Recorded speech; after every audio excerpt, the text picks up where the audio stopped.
Is it time for a change?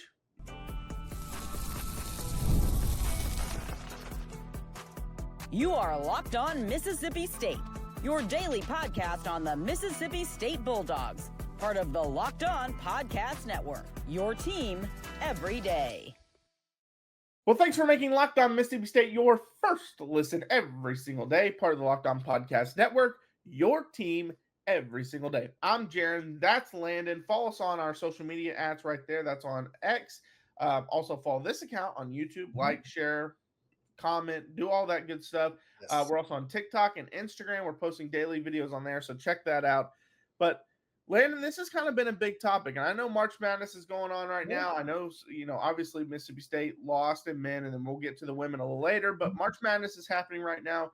Football spring practice is underway. But if you follow Mississippi State on Twitter or fans on Twitter, this has been the big topic. Yeah. Is it time for the Chris Lemonis era to end for the baseball team? It's hard to argue that he should stick around, honestly. I mean, I get like those midseason coaching changes. Everyone has a differing opinion on if those are effective or worth it. But unless there's a drastic turnaround, I think this is his last year. One of the main complaints that I've seen both on Twitter or X and everywhere online, and then, digging into different stats, is this team is not fundamentally sound. Yeah. And it's kind of hidden in a weird way when you look at their pitching. This is what surprised me. They have a very low ERA, especially in terms of the SEC.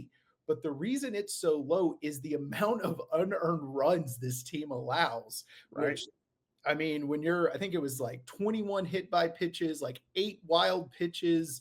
They've committed like 20 some odd errors this year. That's how you lose games. And some of the stats still show you being a good team. And fundamentals comes down to coaching. Right, and you're spot on. And in that sense, it is time for a change, like coaching error after coaching error after coaching error. But I want to say this also. I mean, kind of go back to his tenure here. Obviously, 2019 was his first year. He takes Mississippi State to an incredible 52-15 season. That was after going 39-29 the year before. Then they go 12-4. Obviously, the COVID shortened season in 2020. 2021, that's the big year. That's the magical year. 50-18, you win the World Series, your first ever one. Then right after that, you kind of feel like, all right, things are going in the right direction. You go 26-30, 27-26. You don't make the NCAA tournament. You bounce back with a 40-23 season in 2024, but you lose in the regional. And then so far this year, you're 16-9. So, and I don't want to I know a lot of people are criticizing the 1-5 start, but Lane and I were kind of talking about this. You went 0-3 against Texas, who's number 3 in the country, okay? Now, it was at home. You would have liked to have gotten at least one of those. And then your other one is a 1-2 versus Oklahoma, who's number 10, now number 9 in the country. And that was on the road. Oklahoma hadn't lost at home. You were in all those games, really. The last one was a little more out of control. But the first two, you're in it.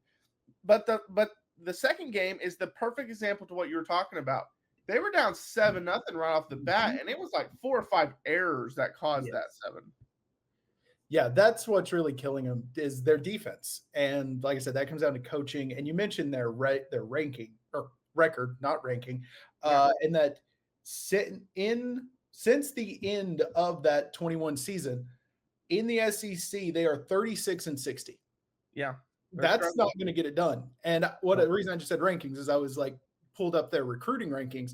They're recruiting at a top 25 clip every year. Right. And I mean, you can't, if you're bringing in that caliber of baseball player, and I know baseball recruiting rankings aren't as like cut and dry as football or basketball is. It's a little bit more subjective depending on who you look at. But when you're bringing that level of talent, you can't be making errors like this when it's a veteran team. Well, it doesn't get any easier. This weekend, you get to play LSU, who's 22-3 right now. So, and that one's also on the road. So have fun with that. Have fun with that. Right. But I don't want to write off this season just yet. I'm not writing off this season. Right. But the one thing I will kind of defend him on it, and this is what I'm a big proponent of. First off, just to clear the air, like Landon said, I think there's a lot of coaching issues. He is definitely at fault. And if Mississippi State wants to move on, Zach Selman wants to move on, I understand it completely. It makes sense. It does. But the one thing I will say is I think teams, and this goes for every sport, and fans especially, you have to be realistic with what you are as a program over time. Like, obviously, you can change your way, how you think about your program if you're on like a hot streak or something like Georgia thinks different about themselves in football now than they did maybe 10 years ago.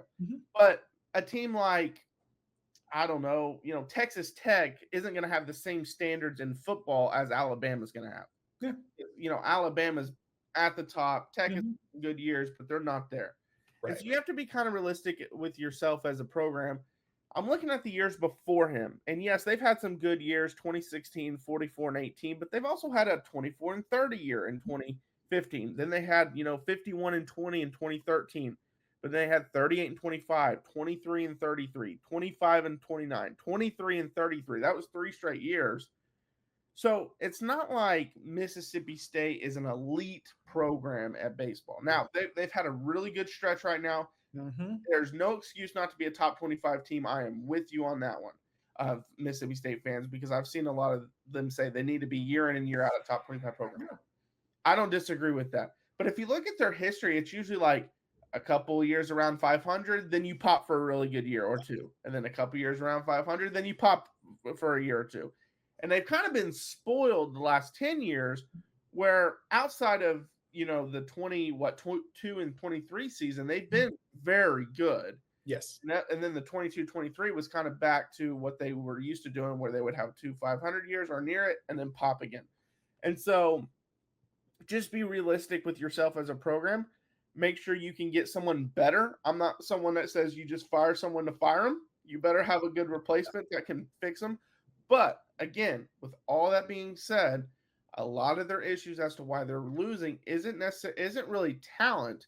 It's fundamental issues, and that is coaching.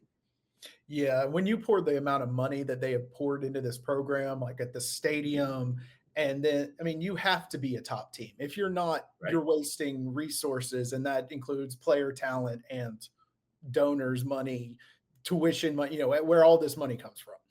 But I'm not saying fire him tomorrow, but the case is there that if they wanted to, and especially if this season doesn't turn around, you can easily make the case it's time to move on. But you got to make sure you're not going to take a huge step back too, and then leave. Where are you? But we've seen in plenty of other situations where just because a coach has been great and pulled a program or a team out of, a lull or made them better, it doesn't mean they don't run their course at that place. Right. Sometimes it's just time to move on, and it comes because his message isn't getting through to the players anymore. Maybe he's doing the same thing he's always done, and it's just not clicking anymore.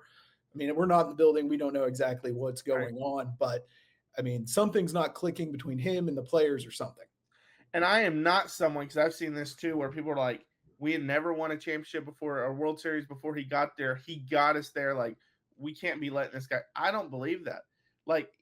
When you win, obviously that gives you a few grace years. Yeah, you get a grace period. Right. So those 2 bad years back to back, you're like, okay.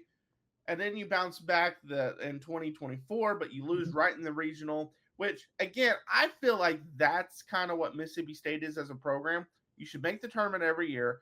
Worst case, you lose in the regional. Best case, you pop and get to the World Series. I think that's kind of the program you should be. You shouldn't be missing it. But, we saw it in football. Ed Orgeron at LSU won the national championship in 2019. That bottom a couple years, but if things aren't changing, you got to move on. And that's what LSU did. And that's exactly what Mississippi State's going to have to do if things don't start turning around. Now, I give him the rest of this year. I wouldn't let him go during the year. But yeah, if things don't turn around, if you don't make a tournament out of this year, that's major issues. And I will say that the errors and the easy mistakes that they're making is correctable in season. Oh, yeah. That's not stuff that you have to wait till the offseason to fix. No, it's not. And I agree with your point about how this team, they might not be, the team that is one of the 5 favorites every year that you're thinking this team could win it all. But with the amount of resources they do have in this program and how recently they've had success, hosting a regional every year should be the goal. Yeah. You might not make it every year, but you should that should be the goal, is hosting a regional, if not better. Yeah, and if you're not hosting it, maybe you're the 2 seed in a region. Yeah, those years where you're not hosting, you should be right. the 2. Right, right. I agree. All right, well, coming up next, spring practice continues. The media got some availability today. We'll go into a little depth about what they saw and what we are looking forward to. That's coming up next. All right, well, get the supplies you need from the site made for the skilled trades. That's Supply House. Whether you're in plumbing, HVAC, or electrical work, Supply House is the reliable way to order products online. Their easy to use website is packed with helpful resources and the latest product info to help you get the job done right. Plus, with a complete inventory of over 200,000 parts from 400 plus top brands, you'll find exactly what you need delivered fast from coast to coast. Need help with an order? Supply House offers expert support and industry leading service, so you'll always talk to a real person. And for trade pros looking for an extra edge, their free Trade Master program offers exclusive perks like a dedicated phone line, free shipping, and discounts on every order. Thousands of skilled professionals are already taking advantage. Now it's your turn. Join the Trade Master program today at supplyhouse.com/TM and start ordering plumbing, HVAC, and electrical supplies with just a few clicks. Plus, use promo code SH5 for 5% off your first order. That's supplyhouse.com. All right, well, thanks for making Locked On Mississippi State your first listen every single day, part of the Locked On Podcast Network, your team every single day. All right, well, spring practice is in full swing right now for Mississippi State. And they had media availability on Tuesday, so that was on yesterday. And I'm just going to go through some notes. This is from On3, and the Maroon and White website. They do a great job, so definitely subscribe to them if you haven't. They do a great job. I don't want to reveal all their notes because obviously this is a paid site, and so that wouldn't be fair. But I just want to bring out some things that they talked about. They said from an injury standpoint, Calvin Dinkins remained in the injury pit and did not go through practice drills. And then there were some other that were doing no contact yellow jersey that included running back Seth Davis, linebacker Zachary Tillman, and then receiver Marcus Allen and others. But the one thing that I saw them talk about, and not just them, I saw several people talk about, was wide receiver Anthony Evans, the Georgia transfer. They were very impressed by him. I talked about him maybe the first week that we started these podcasts back. He brings a lot of speed. Him and Brendan Thompson bring a lot of speed to the team. And with Levy that wants to score from afar, that's his offense. That's what he likes to do. Those are the guys you need. Yeah, every receiver he brought in is fast. Yeah, that is one thing that we can almost guarantee about this team. They're going to be fast. Don't know how it's going to look on the field, but whatever's going to happen is going to happen quick. Right. Yep. Yep. And I will say this, my one worry about him is we saw last year the Georgia wide receiver room was so bad. Mm-hmm. They were one of the top teams in drops. They were really bad, and he couldn't really get on the field. He had 9 catches, 88 yards for the whole season. He has 13 catches, 123 yards, and a touchdown for his career. He was used as their punt returner. He was their main punt returner, returned 17 kicks for 129 yards. That's 7.6 on average. So it's not great numbers there either. But that's the one worry. He couldn't get on the field with a very bad receiver room that was not deep at all. And you would think, like, with all the drops, that they would be looking for someone to get some reps. And he wasn't one of the guys that was getting called on. So that's the one worry. But he was also a freshman, sophomore last year, obviously. So now, and he was a true sophomore. He didn't redshirt or anything. So now he's heading into his junior year and maybe a new change of scenery, different kind of offense. This offense is high-powered, loves to space you out, loves to go fast-paced. Mississippi State fans saw it last year, but it's very similar to what Tennessee runs. Mm-hmm. Very high-powered, and they love to go fast. And so maybe that's what will get it out of him. Yeah, that really could. And they are returning a lot in terms of receivers. So I mean, the opportunities are going to be there. And the one thing I was looking at a lot was the running back room. That's what I saw. I mean, they got Davin Booth back, who is 5th most all-purpose yards last year in the SEC. They also brought back Johnny Daniels, who was their second leading rusher, and then Fluff Bothwell, the South Alabama transfer. I love that, man. Love the name, and I've watched him play, and I love his game. He's the kind of running back I like. mean, he's 5'10", 220-ish, just physical downhill guy who's deceptively fast for that. He doesn't look Yeah, like he's going to get going and then he's gone. And yeah. so there's going to be some explosion coming out of the backfield as well. Yeah, no, Fluff has to be on the all-name team. When they do this off-season, all the best names like they always do at each position, he better be on it. But I think those are the two key positions. Like you talked about receivers returning some guys, and then you added the speed with Anthony Evans, Brennan Thompson. He wasn't mentioned in the notes, which he got injured at the end of his time at Oklahoma, so he might still be battling an injury. I can't remember. But Anthony Evans, though, they talked about how clean he was out of his breaks, and it was just a very fast motion. And that's what you worry about with some of these speed guys is they're great on straight line speed. But as soon as you make them cut or something, it takes them some time to chop their feet and go. So if he's getting quick out of his breaks, that's going to be huge for him as a player. Also, that's a huge weapon for Blake Shapen because when you're that fast, defense has to honor it. And if you are able to get out of your break quick, those should be easy, quick 5-yard gains because Shapen's throwing it before he's out of his break, and defense cannot react in time. There's just no chance for them to react in time. Right, especially when you have the speed on both sides of the field. They have to honor it. We saw it a lot going back to Levy's history way back with his father-in-law at Baylor. That type of offense where he would just get it out, and if they were up close, you throw it over their head. If this corner's play off, you get it to them and let the speed do the work. And I think we're going to see a lot of that type of game on the outside. And if people start to go off, they start to play back. That's where the running game is really going to come in. If you have to honor the speed that much, it's going to open up the middle. Right, and we've talked about Shapen a lot. If you ask Shapen to just be a point guard of an offense, just makes the quickies that he's playing off. It's a simple read, boom, we're going. If he's playing up close, it's boom, simple read, we're going. If there's not as many people in the blocks, it's a simple read, boom, we're handing off. If you just let him be that quarterback, kind of like what Levy made Dylan Gabriel be, just be that point guard that just boom. This is your read. This is what you're reading. If the defense does this, you throw this. If it does this, you do that. And it just the simple stuff and simplify the game for him. I think he could have a big year doing that. It's when things become difficult, which will happen in the SEC. He'll play some defenses that will confuse him.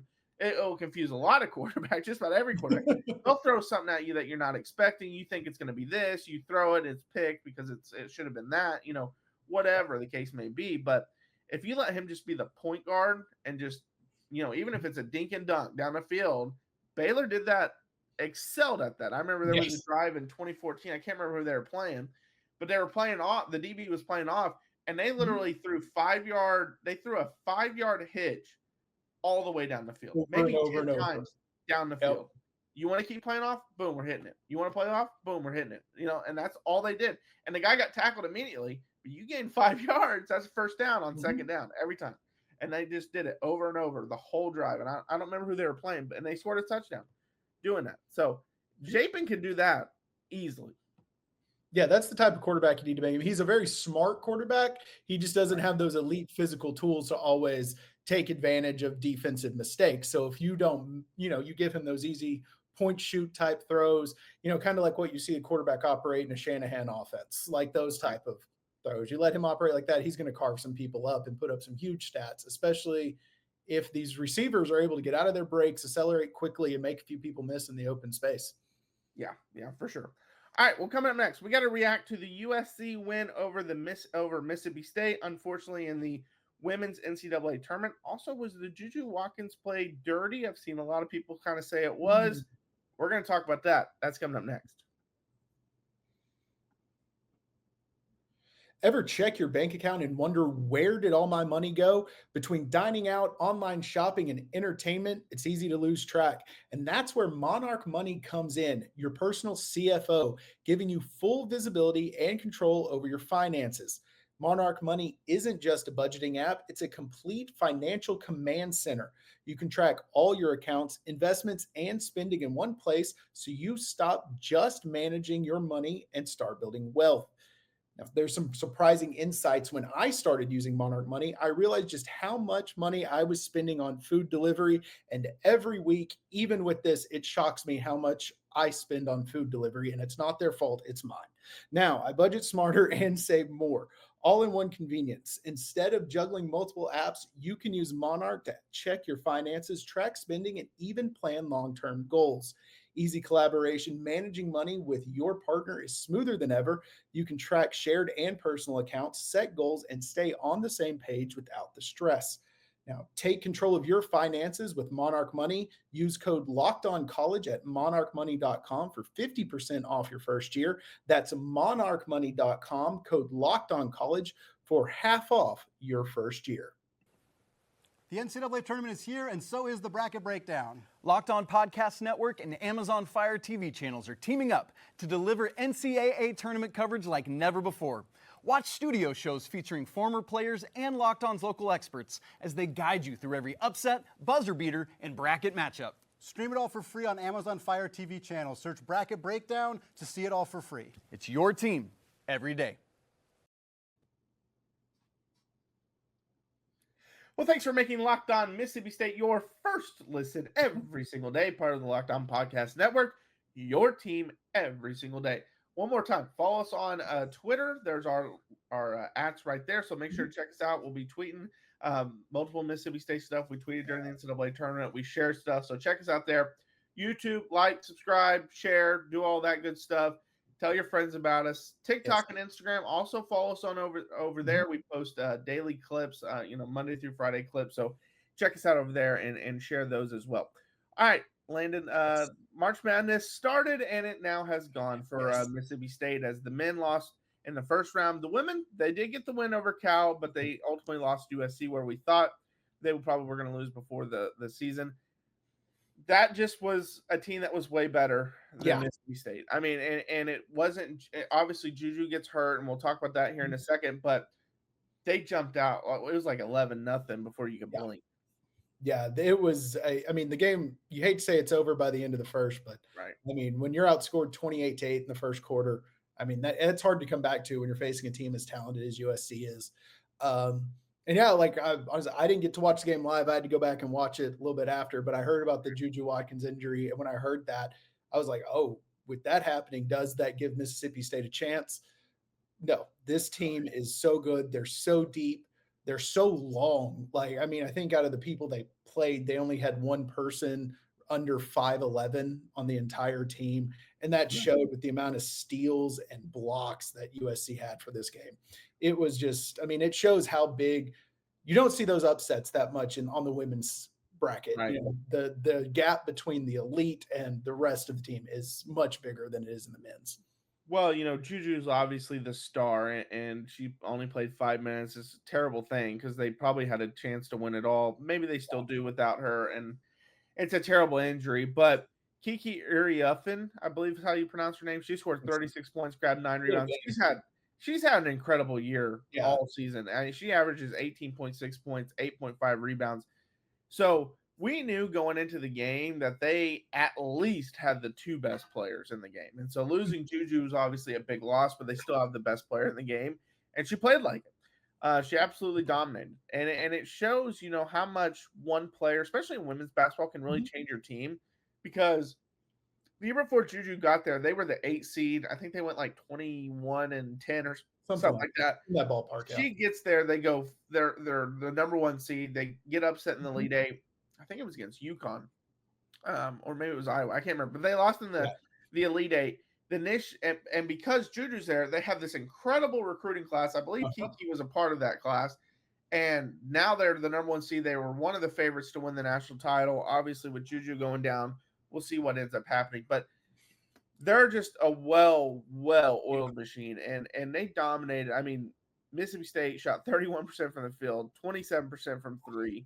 They turned it over 20 times. They got out-rebounded 42-34. I mean, just USC just dominated the game. I mean, in every way. Yeah. There's really not much else you can say about this game. I mean, it was a great season for Mississippi State, but I mean, when you're going up against a team that's honestly one of the juggernauts this year of this sport, you knew it was an uphill battle from the tip. And right now, what did you think about the Juju play? So I'm watching. I keep hearing them like this is a dirty play. And I watched it from multiple Mhm. angles, and I try to watch it without a biased opinion, just because first of all, I don't like to see injuries at all, I don't and either. No. there's a lot of injuries that happen from dirty plays. But honestly, she's dribbling down. Now the girl comes over to kind of cut her off and does bump her a little bit, but that just looked like Just looked honestly, like it a just looked play. like a basketball play, and her Yeah. knee gave out. Yeah, I didn't think it was dirty. I've not seen anything that would make me think that. And some of it, I think it's the social media era. I hate blaming things on like social media, but when you get things, our gut reaction is when a star player goes down like this, immediately it's always, oh, that was dirty. That was dirty. This is Right, why it was dirty. And I think that's what it is. I think it's right. people looking to find reason for why this happened because Yeah, there isn't one. it looked like she was dribbling and kind of starting to cut to absorb the contact, which you see a lot. Yes. When someone tries to cut you off, you absorb the contact, go get fouled. And as soon as she like turned her body to do it, her knee just gave out. And that stuff, unfortunately happens in all sports.